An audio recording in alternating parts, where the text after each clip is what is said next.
The following story has been brought to you by StoriesToInspire.org. There was a man who had a very large family whose wife passed away. The man's devastated. Not only is he dealing now with the loss of his wife, Shelo Neda, Lo Alenu, but she was young. They had little kids in the house. He's got a large family, needs to work. Now, not only does he need to work, but he also needs to take care of them. Who's going to take care of them? Who's going to step in? He doesn't know how to make it. The guy don't know how to make lunch and dinner. He never packed the thing. He's worked very hard for his family, but he never did this stuff. He doesn't know how to wash the kids' clothing without making it turn blue. So he's overwhelmed. He's doing his very best. The guy is, but he's like up to here. And slowly but surely, this father, although he was operating, working himself ragged to bring in some money to take care of the family, but the guy, the light went out in his eyes.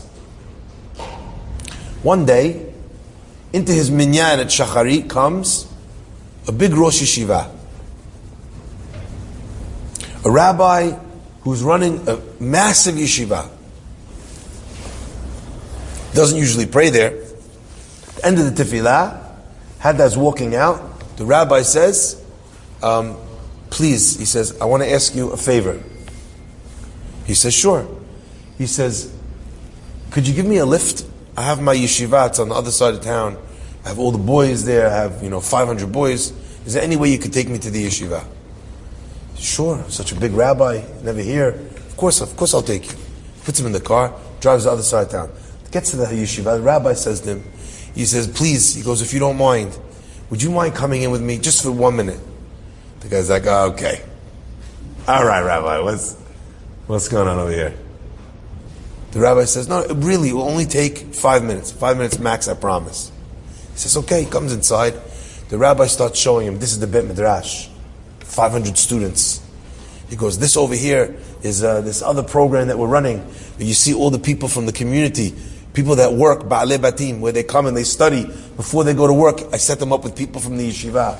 Look over here in this other room, we have all these kids from the local school, the local public school. They don't get any Jewish education. They come here every morning, I have them set up with other kids. Look over here, look over here, look over here. We have this chesed project that we run with the community. We do this, we do that, we do this, we do that. The guy, he says, listen, Rabbi, he goes, look, I need to get home.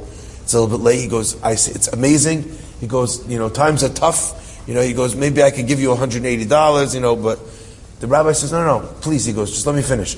And he's showing him everything that they do, and he's this and that, and back and forth. He goes, Rabbi, I said I'd give you the $180. Anyway, he goes, please. He goes, I told you 5 minutes, I have 1 minute left. He's back, forth. It's very impressive.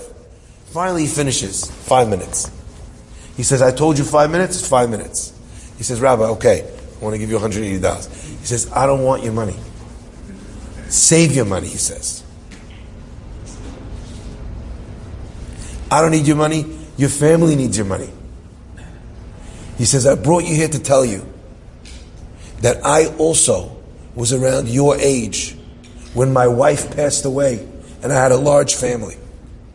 And I did not think that I would be able to continue doing the work that I was doing back then. And I did not think I'd be able to provide for them.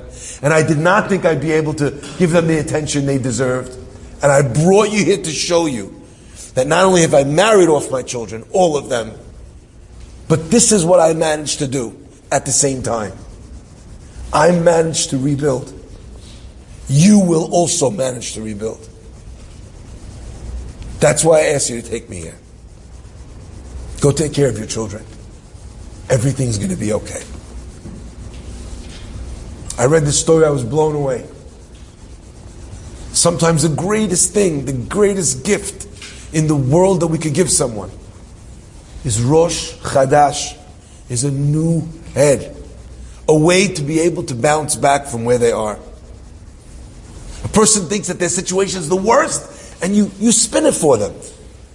You give them another idea. You talk to them maybe about how grateful, how lucky they are in some other area. You turn the lights back on. Hashem should bless us always to be that person for people that are struggling. And Hashem should bless us, Be'ezrat Hashem, to recognize that there's always another day, there's always another month. HaChodesh Hazeh Lachem. Enjoyed this story? Come again. Bring a friend. StoriesToInspire.org